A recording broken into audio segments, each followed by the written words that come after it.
அண்மைச் செய்தி.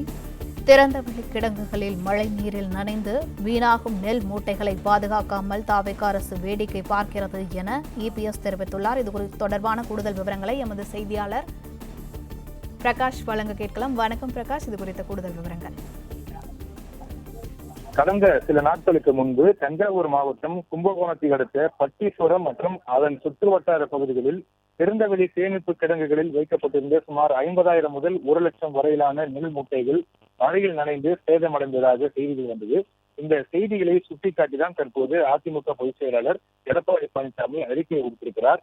கொள்முதல் செய்யப்பட்ட நெல்லை உடனுக்குடன் அரவை ஆலைகளுக்கு அனுப்பாமல் பல மாதங்களாக தேக்கி வைத்ததும் போதிய தார்பாய்கள் இல்லாததுமே இந்த நெல் மூட்டைகள் சேதமடைவதற்கு முக்கிய காரணங்களாக விவசாயிகள் வேதனை தெரிவிக்கிறாங்க.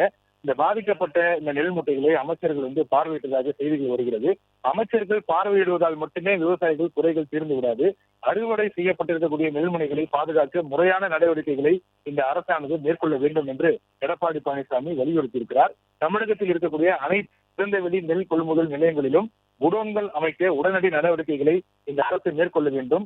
குடோன்கள் கட்டி முடிக்கப்படும் வரை போதுமான அளவு தார்பாய்கள் கொள்முதல் செய்து நெல் மூட்டைகளை மூடி வைத்து பாதுகாக்க தேவையான நடவடிக்கைகளை மேற்கொள்ள வேண்டும் என்று தமிழக வெற்றி கழக அரசுக்கு எடப்பாடி பழனிசாமி வலியுறுத்தியிருக்கிறார்.